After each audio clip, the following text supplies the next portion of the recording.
anomalías, errores maternos, 95% y paternos 5%. En las anomalías cromosómicas, aunque hay una de ellas que lleva mucho de cariotipo paterno, que es cuando vamos a ver mola, que es la que origina el problema prácticamente. Bueno, entonces esas son las causas del primer trimestre. Y cuando hablamos del segundo trimestre también vimos que la incompetencia discocervical es una de las más frecuentes, aún cuando el defecto congénito lo podemos identificar en ese tiempo. Y la incompetencia sigue siendo manifiesta en el segundo trimestre. Cuando hablamos de una primera pérdida, generalmente estamos hablando del segundo trimestre. Conforme van aumentando el número de pérdidas en la misma mujer, obviamente estamos disminuyendo esa edad gestacional, y solamente así muchas veces se hace el diagnóstico cuando se le toma en cuenta el problema de la paciente. El riesgo de pérdida, decíamos que sin embrión, que es el famoso ¿qué? Huevo anembriónico, huevo anembriónico, huevo güero, les dicen en otros. Güero con H. En otras publicaciones. Y sangrado con embrión vivo van a encontrar que es un 20% el que llega a tener riesgo de pérdida. Cuando es sin embrión, obvio que ese se va a perder, en algún momento se va a perder. Obviamente que se va a hacer el diagnóstico muy temprano. En el momento que la paciente llega por primera vez a su consulta, se le pide su primer ultrasonido, ahí se encuentra que el saco gestacional está ausente del embrión. Y es el más frecuente entre las pérdidas de ese tiempo. También vimos esto, que era la evolución o clasificación del aborto, donde vimos el aborto, la amenaza de aborto, el incompleto, el consumado o completo. Consumado es igual que completo. El inevitable, cuando se rompen las membranas, y el diferido y luego muerte y retenido, que se diferencian por el tiempo de exposición sin vitalidad embrionaria o gestacional dentro de la cavidad uterina. Entonces, más de 6 semanas es igual a aborto diferido, menos de 6 semanas estamos hablando huevo muerto y retenido. Que algunas clasificaciones dicen aborto séptico, y no es una clasificación. Esta es una complicación de lo que es el aborto, en cualquiera que sea menos la amenaza de aborto. El mismo aborto completo, pues también, si la paciente tenía un antecedente de cualquier otro tipo de infección, pues puede llegar a infectar la zona más cruenta en ese organismo materno, puede hacer una sepsis. Pero la más común es el aborto incompleto, el que nos va a dar esta vía de un estado de infección, porque el tejido se queda retenido, pero no tanto el tejido es retenido, o el tejido retenido no es tanto el que va a hacer la sepsis. El que va a hacer la sepsis es el que tiene tantito de vascularidad, o sea, no se desprendió en su totalidad, y lo poquito de tejido que está implantado todavía en la cavidad uterina es el que va a dar lugar a sepsis, porque no tiene ninguna finalidad. Hay una vascularidad, pero no hay finalidad, no está alimentando nada, y lo que sí es que se está provocando sangrado, y el tejido alrededor es el que se empieza a infectar. De ahí viene la sepsis. La hemorragia pues puede provocar anemia en el 2%. La hemorragia en un aborto realmente no es de magnitud de un rato, y se espanta el médico de allá del hospital municipal, y así la refieren, así la evidencia, la trae, y cuando llega aquí ya no está sangrando, ya todo lo que hizo el desprendimiento ya pasó. Pero es un 2% el que probablemente llegue a tener una anemia por algo que ya tenía previo la paciente, o porque realmente sí hubo mayor sangrado. Ayer que fuimos, hubo una paciente que tenía un aborto incompleto, tenía 8.6 semanas y tenía anemia por la hemorragia. Bueno, tenía anemia, ¿no? Llegó anémica. Ajá, llegó anémica. Y le hicieron la MEU, y le sacaron restos. Por las semanas de gestación. Recuerden bien eso, las semanas de gestación indican mucho en la toma de decisión de cómo resolver esa limpieza de cavidad uterina. Y sí, 8 semanas todavía es del primer trimestre, y todavía es un embrión. Hablamos de una etapa embrionaria de ese embarazo. tenemos que hacer el diagnóstico y el diagnóstico lo debemos basar en el tiempo. Es muy importante que un embarazo menor a 6 semanas lo vamos a calificar y a tomar en cuenta en la atención, comparándolo con el de mayor de 6 semanas. Entonces, en el menor de 6 semanas vamos a hacer la cuantificación de gonotropinas coriónicas, que ya dijimos que con esta podemos hacer el diagnóstico de que el sangrado se está tratando de algo relacionado con el embarazo. Perdón. Y esa cuantificación de la gonadotropina coriónica la debemos hacer seriada. Si el sangrado ahorita no es de magnitud y llegó a nuestra consulta, entonces vamos a valorar la cantidad. ¿Es mínimo el sangrado? Damos opción a hacer una cuantificación de la gonadotropina coriónica, que anteriormente se establecía que era 48 horas, donde debía de duplicar la cantidad. Hoy se dice ya que de 36 a 48 horas se puede tomar la conducta y ya debe estar elevada al doble para poder decir que el embarazo está bien, o lo contrario, el embarazo ya no tiene viabilidad.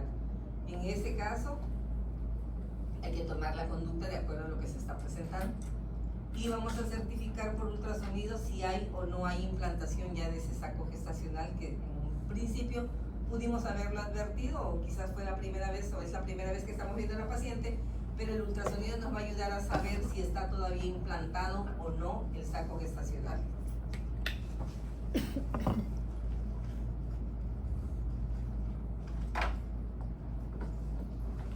El ayudante no vino.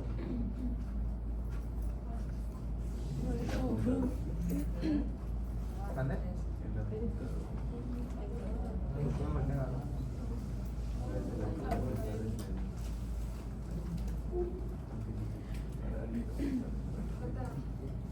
Ay, mi amable. Gracias. Pero entonces le cambio el chip de ese, ¿verdad?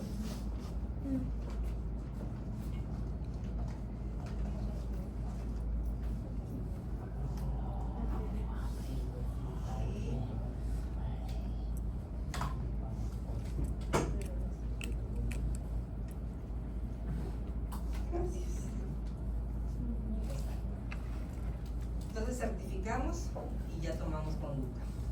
Ahora, cuando se trata de un embarazo mayor a 6 semanas, nuevamente el ultrasonido nos va a ayudar mucho, pero sobre todo para determinar si hay vitalidad embrionaria todavía, si hay vitalidad, porque hay latido cardíaco fetal y no vemos el desprendimiento o zona de desprendimiento del saco gestacional, podemos continuar en la observación de ese embarazo.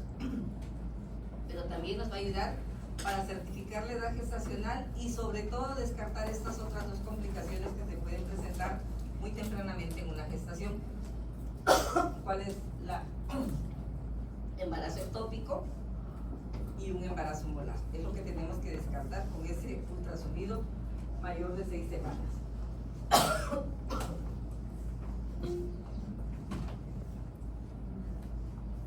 Hay estudios aparte de esa gonadotropina coriónica y de ese ultrasonido que debemos de complementar. A todas nuestras pacientes le vamos a pedir esta batería de exámenes que nos va a ayudar a saber cómo está la paciente en este momento y además si tuvo algo que ver alguno de estos factores con el desprendimiento de ese saco.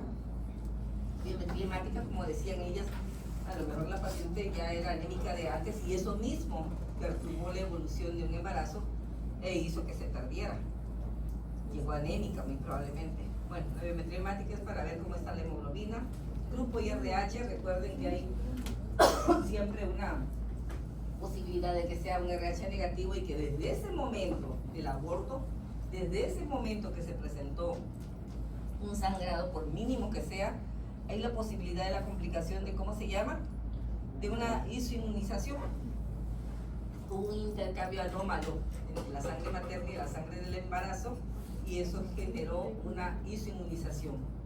Entonces debemos de conocer cómo está el grupo IRH de esta paciente. El CUMS indirecto, si esto nos dice que es negativo, obligadamente tenemos que hacer un CUMS indirecto en ese negativo, y cuando el padre del embarazo pues es positivo.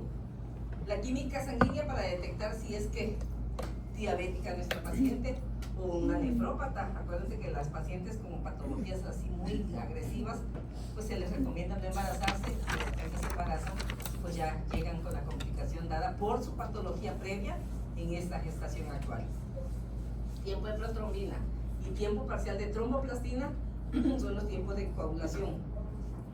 ¿Dónde podemos encontrar estas alteraciones? ¿En qué paciente? En una chamaca de 16 años. Nos está orientando, no nos está dando el diagnóstico, nos está orientando en que hay problemas por, si le hemos dicho, no tanto, pero sí, ustedes lo saben ya. ¿Cuál? Factor 8. Bonviluran, sí, pues sí, el bonviluran. Recuerden que esa muchacha cuando empieza a menstruar puede ser cuantiosa su menstruación. Cuando tiene relaciones nada más por la desfloración puede ser cuantiosa la hemorragia. Y ahora por el embarazo pues obviamente tiene un factor de riesgo que la predispone a problemas de sangrado durante la gestación. BDRL, decíamos ayer el HB 1 y 2, ¿por qué? Porque todavía podemos hacer en un embarazo temprano la detección primero y después ¿qué podemos hacer? Evitar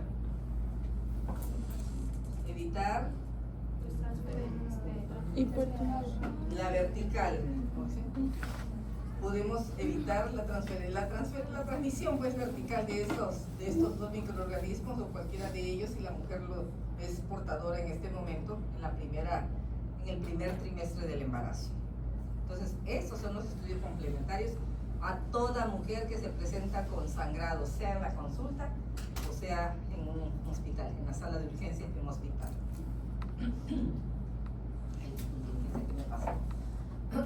Ahora, el tratamiento, ya hicimos el diagnóstico, ya hicimos la clasificación, ya el ultrasonido nos dijo que sí está vivo. Ahora viene el tratamiento. Como se trata de una amenaza de aborto, que es la única que podemos dar tratamiento médico, pues a esa la vamos a mandar a reposo. La vamos a decir que nada de relaciones sexuales a partir de este momento. Y lo que nos interesa a nosotros y tenemos la responsabilidad es buscar la causa específica de ese sangrado, el origen del sangrado, y vamos a dar manejo de acuerdo a los hallazgos de los laboratorios. En el momento como hay sangrado, pues no vamos a hacer un fronticicultivo cérvico-vaginal porque no nos va a salir nada. Todo ha sido barrido ya por parte del sangrado, entonces no procede. Lo que sí procede es un general de orina para saber si hay una infección urinaria dentro de las causas infecciosas y los demás valores que ya vimos ahí. Entonces hay que tomar en cuenta la amenaza de aborto, la mandamos a reposar, nada de vida sexual, una dieta blanda le podemos agregar. Y algo muy importante que hay que tomar en cuenta, si se trata de 5 o 6 semanas donde se presenta el sangrado transvaginal, ¿en qué podemos pensar? Dijimos ayer, 5 a 6 semanas. Deficiencia del cuerpo lúteo. Sí, deficiencia del cuerpo lúteo. Entonces, por el tiempo nada más, por la edad, entonces tenemos la ayuda de quién? De la progesterona para tratar de evitar la evolución a un aborto de esta paciente que está con una amenaza apenas. Entonces hay que administrar progesterona de 5 a 6 semanas. Ya cuando tiene 12, 13 semanas ya no es prácticamente la progesterona. Ya está llegando a su fin de función. ¿Y quién está preparada ya para empezar a trabajar? La placenta. Entonces, en ese caso, puede ser otra la razón de una amenaza de aborto en este caso. Entonces, se ponen a trabajar mucho, se ponen a limpiar, caminar una tregua, una legua, lo que quieran de distancia. Hicieron mucho ejercicio y esto puede condicionar porque es una amenaza de aborto. Entonces, en el tratamiento, primero si estamos hablando ya de un aborto real, un aborto consumado, estamos con la posibilidad de hacer una AMEU cuando tenga menor a 12 semanas. Dijimos alguna vez ya la razón de ese AMEU.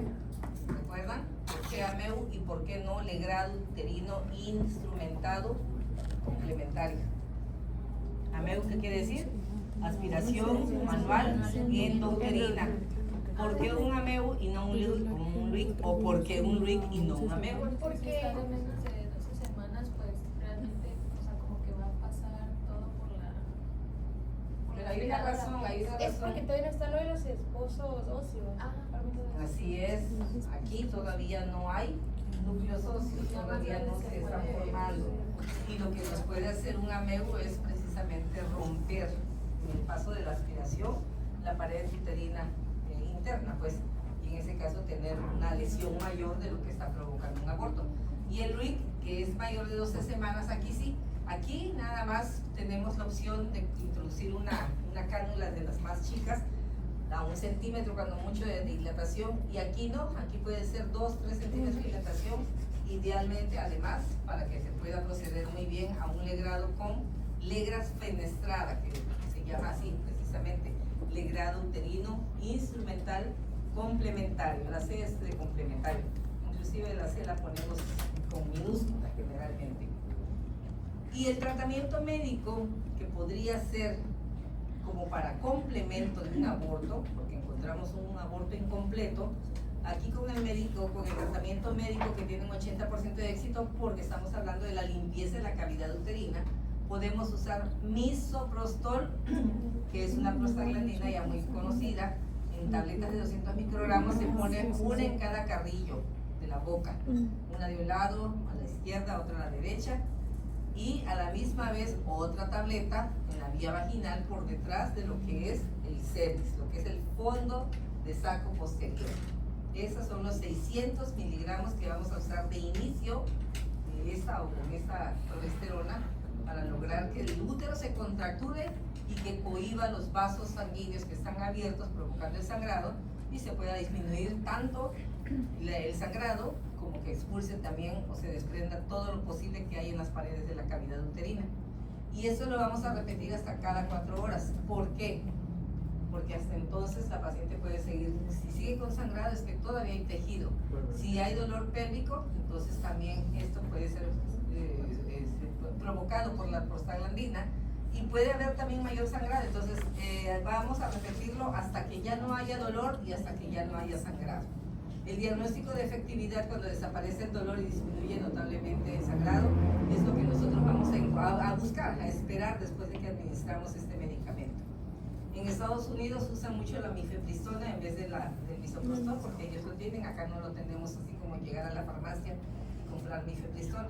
Y eso en embarazo también menor de 8 semanas también tiene indicación. Y en relación a lo que es la amenaza de aborto, pues ya dijimos, solamente si es de 5 a 6 podemos dar progesterona. Y podemos también un antiprostaglandínico como cuál, la indometacina, siempre y cuando no sea de mayor magnitud del sangrado, porque de lo contrario podríamos aumentarlo.